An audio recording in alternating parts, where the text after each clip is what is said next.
in the locker room, it's great. Then it's natural that you get to know each other. Here's something the sport doesn't want to admit out loud.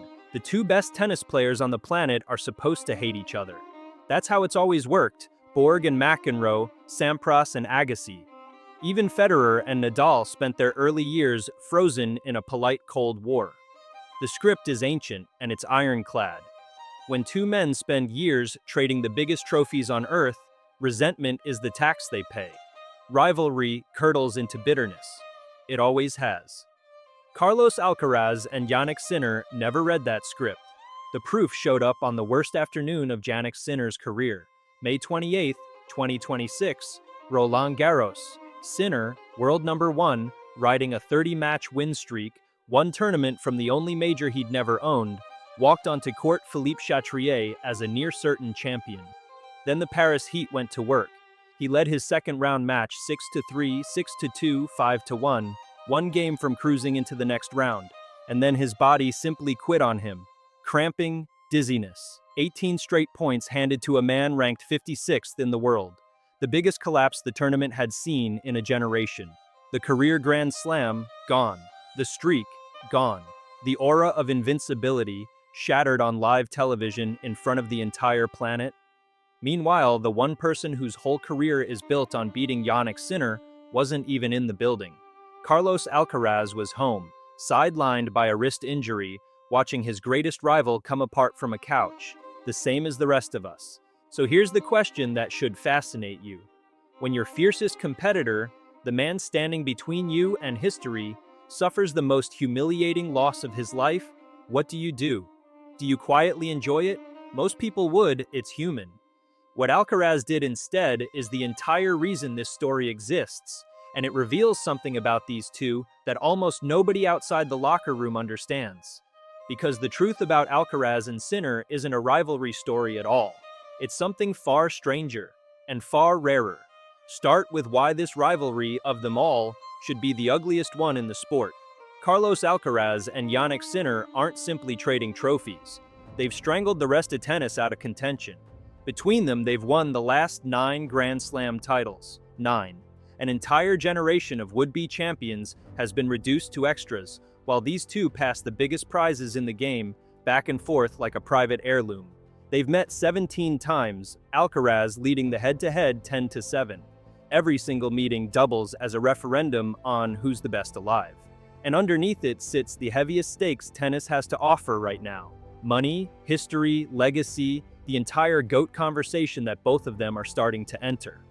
By every law of sports history ever written, two men with this much riding on each other should not be able to stand in the same room.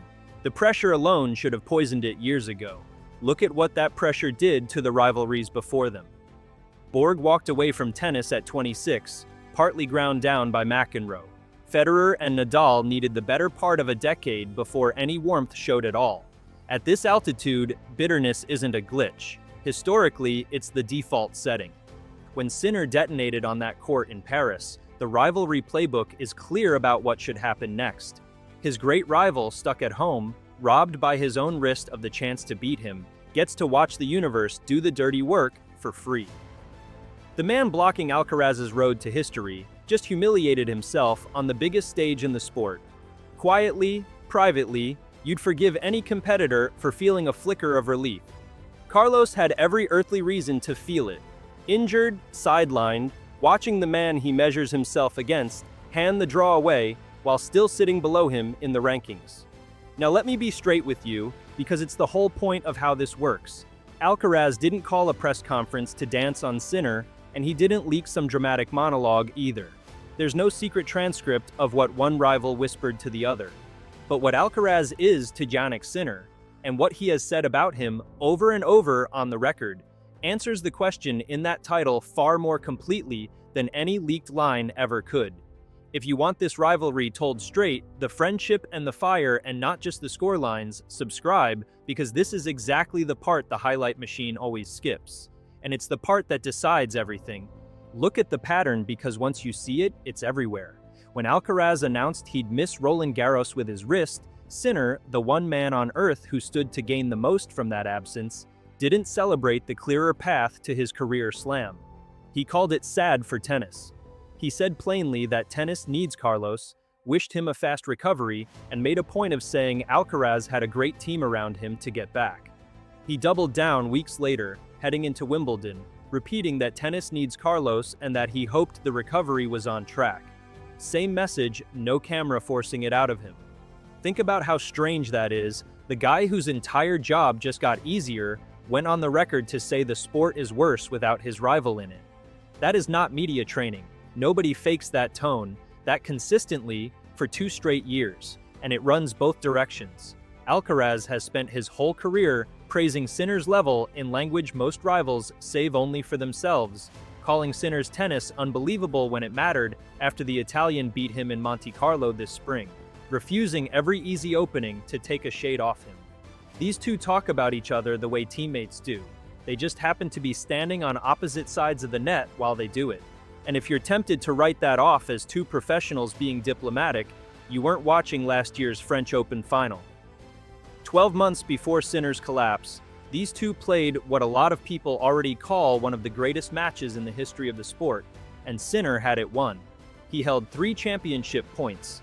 3, the career Grand Slam was 1 swing of the racket away from his hands, and Alcaraz tore it away from him, saving all 3, dragging that final the full 5-set distance and stealing it at the death. Think about what that does to a person. That is the single cruelest thing one athlete can do to another, end a dream they could already taste. By the ancient rules, a wound like that should have grown into permanent, simmering hatred. Instead, it did the reverse. You don't build a friendship in spite of a war like that. You build it because of it. There are only 2 people on the planet who know what it feels like to stand in that exact fire. And they're standing in it together, every time alone. It's a club with 2 members and no other door in. Altitude like that doesn't breed contempt. It breeds the one bond neither of them can find anywhere else in the world. Here's the detail that should stop you cold. This year, for the first time since 2023, neither of them reached a Grand Slam final. Alcaraz's wrist took him out. Sinner's body took him out. The 2 men who'd swallowed 9 straight majors were both watching the biggest tournament of the spring from the sidelines, at the very same moment. If you ever wanted proof of how fragile even greatness is, there it is, the 2 kings of the sport, knocked out in the same breath. Once you've both tasted that, the other guy stops being only a threat. He becomes the one person who truly understands the cost. So what did Alcaraz tell Sinner after Paris? Here's the honest answer, and frankly, the better one. He didn't need to say anything new, because he's been saying the same thing for 2 solid years. The message buried in every word Alcaraz has ever spoken about Jannik Sinner reads the same way. I need you. Not only as a friend, though they clearly are friends, as a measuring stick. Alcaraz has been open that Sinner is the reason he can't ever coast. The engine that drags a once-in-a-generation talent into becoming something even larger than his gifts alone would make him. Take Sinner out of the picture and Alcaraz doesn't get easier wins. He loses the reason to chase perfection at all. The rival is the gift. The threat is the fuel. A loss like the one in Paris doesn't make Alcaraz's life easier. It threatens the very thing that makes Alcaraz great. The certainty that the best player in the world is sitting on the other side of the draw. Healthy, waiting, forcing him to be perfect. So whatever words did or didn't pass between them in private, and we don't get to know if any did, the thing Alcaraz's entire career has been screaming at Jannik Sinner is the exact opposite of gloating. It's 2 words, get up. The story doesn't work without you standing. That isn't sentiment either. It's self-interest of the purest kind. Alcaraz needs a healthy Sinner more than almost anyone alive, because without him, the mountain Carlos is climbing suddenly has no summit. That's the part you won't believe, and yet it's completely true. The fiercest rivalry in sports might also be the healthiest one in sports. 2 young men carved an entire era into a private duopoly, took turns shattering each other's hearts in finals, and somehow walked out the other side truly pulling for one another. Not the hollow, press release version of pulling for someone. The real kind, the kind that admits, out loud, that the game gets smaller the second you're not across the net from me. Paris didn't expose a crack between Alcaraz and Sinner. It exposed the foundation underneath them, and the foundation turned out to be respect where everyone assumed there'd be rot. Everyone tuned in expecting to hear that one king was glad to watch the other fall. What they got instead was quieter and far more human. In a sport built on lonely, one-on-one combat, where every other great rivalry eventually curdled, these two found the rarest thing on the menu. They found a brother in the one person they're trying hardest to beat. Let's go back to the question on the thumbnail. What did Carlos Alcaraz tell Jannik Sinner after the Paris disaster?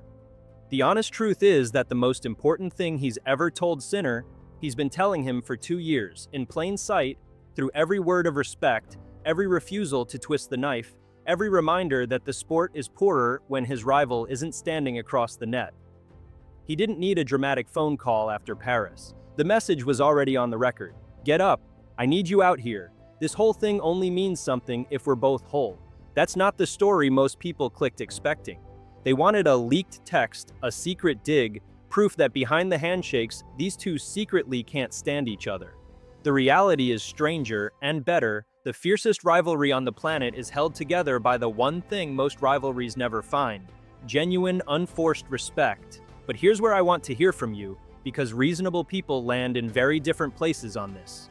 Do you buy it? Are Alcaraz and Sinner real friends, two competitors who honestly lift each other up?